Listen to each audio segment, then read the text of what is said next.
Hey y'all, Bill Quirk with the Defensive Training Group and ShootGTR. Here today to do another vid. This time we're going to be talking about different semi-auto action types, defining some terms, giving you an idea of what different things mean and the considerations that go along with each. Now this might be valuable to you if you're getting your first gun or even if you're buying a new gun. You come into the shop, we're throwing terms at you. This will help you understand what some of those things mean and some of the thought processes that need to go into making your selection. Okay? So the first and most commonly encountered semi-automatic that we're going to talk about today is your striker-fired semi-automatic pistol. And this would be your Glocks, your Smith & Wesson M&Ps, SIG P320s, or in this case, my personal favorite, the Walther PDP. And these are the ones that you're seeing most commonly these days in law enforcement holsters and in concealed carry as well.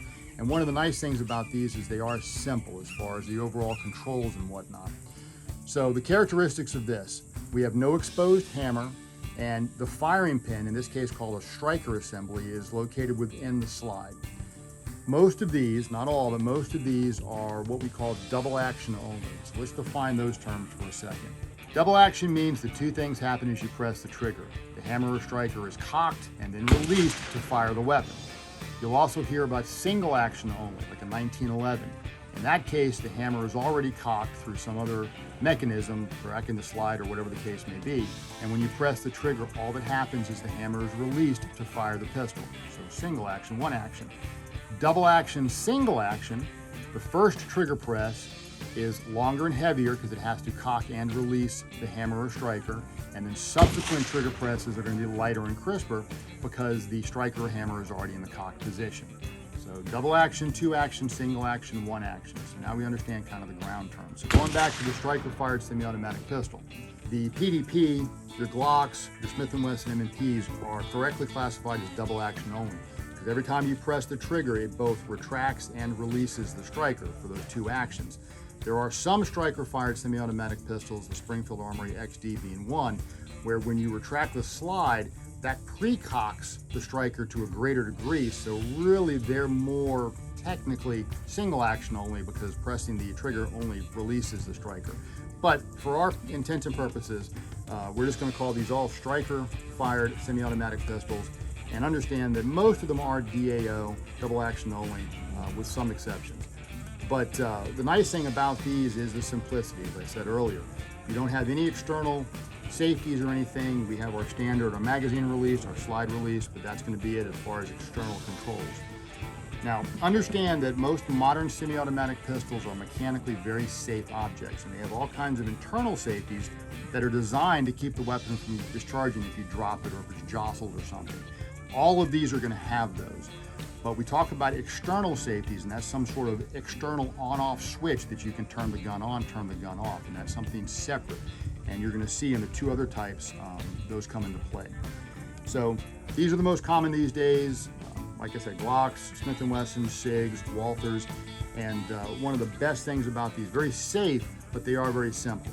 Draw the gun, press the trigger, bang, bang, bang. When you get done, finger goes back to the frame and that's it. There's nothing to decock, there's no safety to re-engage or anything like that.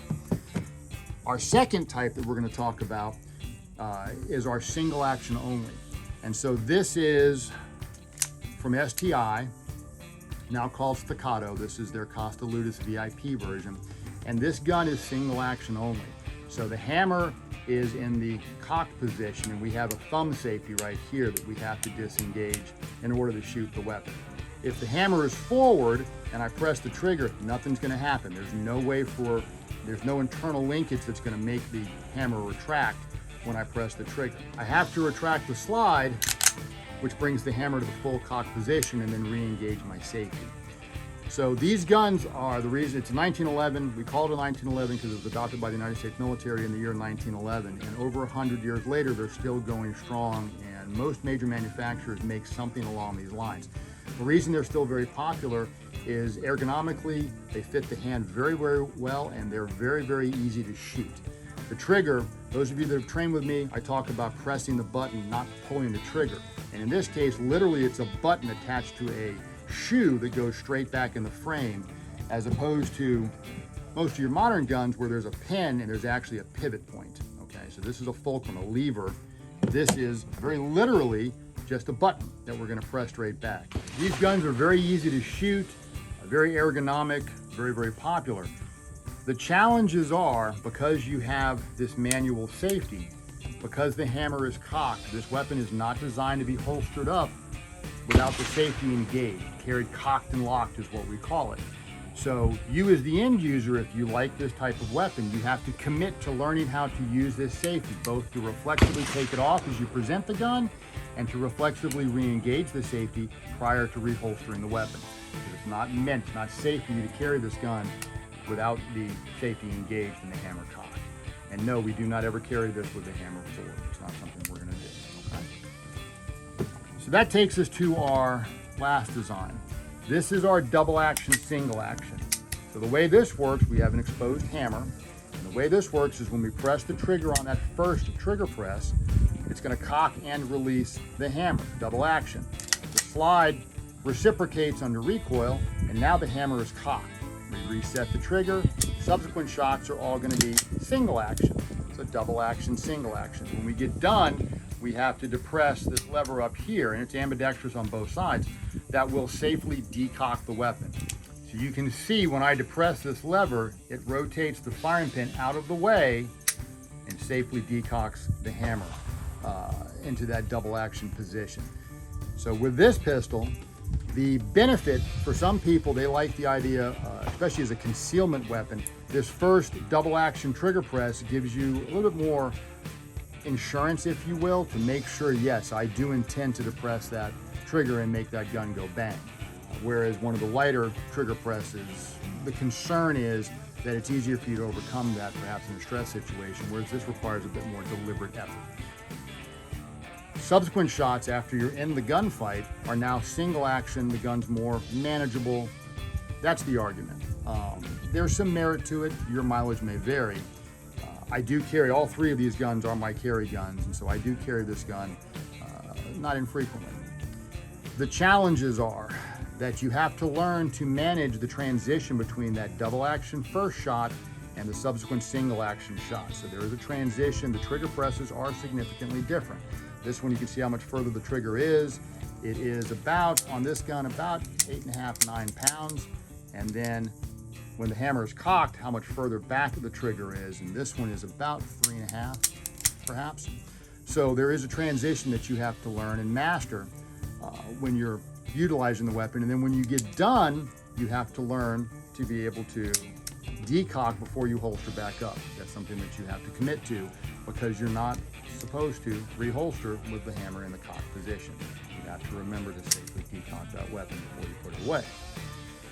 So with all three of these weapons, they're all good guns. I carry them all. I've carried all three of these types on duty. My first official duty weapon was something similar to this. It was a Smith & Wesson 4506. It was double action, single action. The Heckler & Koch USP that I carried for a while, my issue gun, same thing. I currently carry a Glock on duty. My primary weapon of choice is a strike-required Walther PDP, but I have also carried the 1911 on duty. So they're all good, solid, safe designs. Each just has certain peculiarities that you need to be mindful of. And the big point here is that whatever you end up with, you have to commit to learning how to use those features. It's analogous to you're going to buy a new car and you really want to get a manual transmission, a stick. And then your buddy goes, well, are you going to learn how to use it? Nah, I'm not going to learn how to use it. You're not going to get very far. If you want these different features, if they make sense to you, that's great, but you have to commit to learning how to use them if you want to be able to use the tool, the car in the case of the manual transmission, effectively if you actually want to get from point A to point B. With all of these, you have to commit to learning these safeties, these decockers, so on and so forth, to allow you to safely and effectively operate the weapon system. So that just gives you a brief overview of the three different types that we've got here. As always, if you have any questions or comments, leave them below. Give us a like, give us a share, and you all stay safe.